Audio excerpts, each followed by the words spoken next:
Hi friends, సుకీర్తి ఆద్యతో కలిసి గోకర్ణ బీచ్లో ఆడుకున్న తర్వాత ఎంజాయ్ చేశాక దగ్గరలో ఉన్న గోకర్ణలోని కోటి తీర్థంకి వచ్చాము.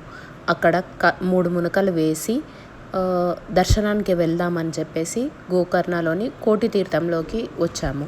ఇక్కడ కూడా వాటర్ చాలా ఫ్రెష్గా ఉన్నాయి. బాగా లోతుగా ఏమీ లేదు. కొన్ని అడుగుల ముందు వరకు గ్రిల్ వేశారు ఇలాగా. సో దట్ పిల్లలు కానీ పెద్దవాళ్ళు కానీ జారిపోకుండా, కొలంలో జారిపోకుండా ఉండడానికి అక్కడ గ్రిల్స్ వేశారు. బాగా లోతున్న దగ్గరికి అలౌ చేయట్లేదు. ఆ గ్రిల్ లోపటి వరకు వెళ్ళి స్నానం చేసుకొని దర్శనానికి వెళ్ళవచ్చు. ఇక్కడ వాటర్ చాలా క్లీన్గా ఉన్నాయి. మీరు స్నానం కూడా చేసుకోవచ్చు, లేదా కుదరకపోతే మునకలు కూడా వేయవచ్చు. చుట్టుపక్కల ప్రదేశాలలో చాలా పూజలు, యజ్ఞాలు, హోమాలు జరుగుతున్నాయి. ఇది టెంపుల్కి చాలా దగ్గరగానే ఉంది, వాకబుల్ డిస్టెన్స్లోనే ఉంది.